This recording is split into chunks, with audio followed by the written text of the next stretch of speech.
Hey guys, welcome back to my channel say hi to study it's Cheshta Vashne. तो guys, last video में हम लोगों ने इक्विलिब्रियम एंड बीओपी को कवर किया था। इस वीडियो में हम लोग डिसइक्विलिब्रियम को कवर करेंगे। उससे पहले की वीडियोस में हम बीओपी क्या होता है और उनके क्या कंपोनेंट्स हैं दोनों को कवर कर चुके हैं। बीओपी से रिलेटेड जितनी भी वीडियोस आ चुकी हैं चैनल पर वो आपको डिस्क्रिप्शन में मिल जाएंगी। पहले आप उनको अच्छे से समझना एंड देन इस पर आना। इक्विलिब्रियम अगर आपको क्लियर है तो डिसइक्विलिब्रियम समझना बहुत ही ईजी रहेगा। So without any further due let us begin with the disequilibrium in BOP.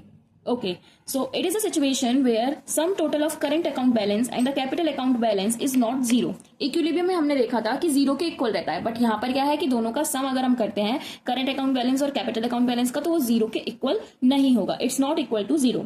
Instead it is either positive और निगेटिव। अब जीरो नहीं है तो या तो पॉजिटिव रहेगा या निगेटिव रहेगा। पॉजिटिव निगेटिव से क्या मतलब है? अगर पॉजिटिव है तो उसका मतलब हमारी जो रिसीप्ट्स मिली है वो हाई है रेदर देन पेमेंट्स, और अगर नेगेटिव है इसका मतलब हमने खर्चा ज्यादा किया है, हमारी पेमेंट्स हाई है रेदर देन रिसीप्ट्स। ठीक है।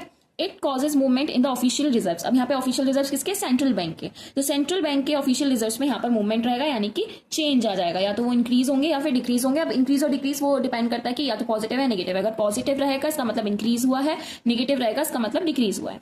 दैट इज फॉर्मूले से अगर हम समझे तो current account balance plus capital account balance is not equal to zero. ठीक, आई होप इक्विलिब्रियम आपको समझ में आया। अब इक्विलिब्रियम के दो टाइप्स भी हैं, surplus equilibrium and surplus disequilibrium and deficit disequilibrium. इन दोनों को भी देख लेते हैं। Types of equilibrium, surplus BOP and deficit BOP. Surplus मतलब जहां पर रिसीप्ट्स हमें ज्यादा हो रही है पेमेंट से, मतलब जो हमें इनकम आई है वो ज्यादा है इफ कंपेयर जितना हमने खर्चा किया। वहीं डेफिसिट इसका उल्टा हो जाएगा कि हमने रिसीप्ट जितनी हमको मतलब इनकम मिली है वो कम है लेकिन हमने खर्चा ज्यादा कर दिया, एक्सपेंडिचर ज्यादा कर दिया। तो पहले सरप्लस की अगर हम डेफिनेशन देखें तो net inward flow of the foreign exchange and leading to an increase in the official reserve. It means receipts are more than payments. ये देखो इतना तो इसी फॉर्मूले से क्लियर हो गया कि receipts are more than payments, की जितनी रिसीप्ट्स हमें मिल रही हैं वो पेमेंट से ज्यादा है। अभी जो ऊपर वाली लाइन है इसका क्या मतलब है? यहाँ पर बीओपी से क्या मतलब रहता है कि रेस्ट ऑफ द वर्ल्ड से जो भी हमारा एक्सचेंज हो रहा है तो उसको हम फॉरेन एक्सचेंज कह देंगे, मतलब फॉरेन इनकम हमारे इंडिया में जो आ रही है। तो जो इनवर्ड फ्लो हो रहा है यानी कि इनफ्लो हो रहा है, इन शॉर्ट इनफ्लो जो हो रहा है फॉरेन एक्सचेंज का, उसकी वजह से ऑफिशियल रिजर्व में जो इंक्रीज हुआ या फिर रिसीप्ट जब ज्यादा रहेंगी पेमेंट से, ये सब कुछ कहलाएगा सरप्लस इन बीओपी। पहला क्यों? क्योंकि इनफ्लो ज्यादा हो गया। इनफ्लो ज्यादा हुआ इसका मतलब फॉरेन एक्सचेंज का जो अमाउंट था वो इंडिया में बढ़ गया, जिसकी वजह से ऑफिशियल रिजर्व्स हमारे बढ़ गए, और उसकी ये क्या इंडिकेट करता है कि रिसीप्ट ज्यादा हुई, हमारी पेमेंट कम हुआ हमारा, तो ये सरप्लस है। ठीक, अगर हम इसको फॉर्मूले से देखें तो current account balance plus capital account balance equals to positive number. अब यहाँ पे जो मेन फॉर्मूला था वो क्या था कि current account balance plus capital account balance is not equals to zero. लेकिन जीरो के इक्वल नहीं है तो क्या होगा? या तो पॉजिटिव या फिर नेगेटिव। अब पॉजिटिव नेगेटिव कब होता है ये मैंने आपको पहले बताया, तो वही चीज यहाँ पर है, जब सरप्लस होगा तब पॉजिटिव नंबर एंड जब डेफिसिट होगा तब नेगेटिव नंबर।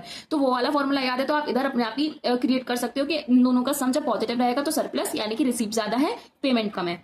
ठीक, और इनफ्लो ज्यादा हुआ है फॉरेन एक्सचेंज का, जिसकी वजह से जो हमारा ऑफिशियल रिजर्व है उसमें इंक्रीज हो गया। दूसरा आ जाएगा हमारा डेफिसिट बीओपी। अब इसमें इसी का उल्टा हो जाएगा कि जब आउटवर्ड फ्लो हुआ, यहाँ पर उधर क्या हो रहा था? इनफ्लो हो रहा था, यहाँ पे क्या हो जाएगा? आउटफ्लो हो जाएगा। मतलब जो फॉरेन एक्सचेंज है वो हमारी कंट्री से किसी दूसरी कंट्री में ज्यादा जाएगी इफ कंपेयर टू हमारी कंट्री में आना, जिसकी वजह से क्या हुआ कि ऑफिशियल रिजर्व में डिक्रीज हो जाएगा। ठीक है, मतलब आउटफ्लो हो गया ना फॉरेन एक्सचेंज का, मतलब हमने खर्चा ज्यादा कर दिया, पेमेंट हमारी ज्यादा गई इफ कंपेयर टू रिसीप्ट्स। इसका मतलब क्या हुआ? It means payments are more than the receipts, कि हमने एक्सपेंडिचर ज्यादा किया और हमको इनकम कम मिली है इफ कंपेयर टू पेमेंट्स। ठीक है, तो ये दोनों एक दूसरे के अपोजिट है। अब यहाँ पर current account balance plus capital account balance equals to negative number. Negative number रहेगा तो डेफिसिट, पॉजिटिव नंबर रहेगा तो सरप्लस। आई होप ये दोनों चीजें आपको क्लियर हुई। बस एक डिसइक्विलिब्रियम में हमारा सिर्फ इतना ही था। आई होप आपको क्लियर हुआ होगा। अगर कोई भी डाउट है तो आप कमेंट सेक्शन में पूछ सकते हो, और बाकी आपको सारी वीडियोस बीओपी से रिलेटेड चैनल पर जो आ गई हैं वो डिस्क्रिप्शन में मिलेंगी। एंड नेक्स्ट वीडियो में हम लोग समझेंगे importance of BOP. So stay tuned, thanks for watching.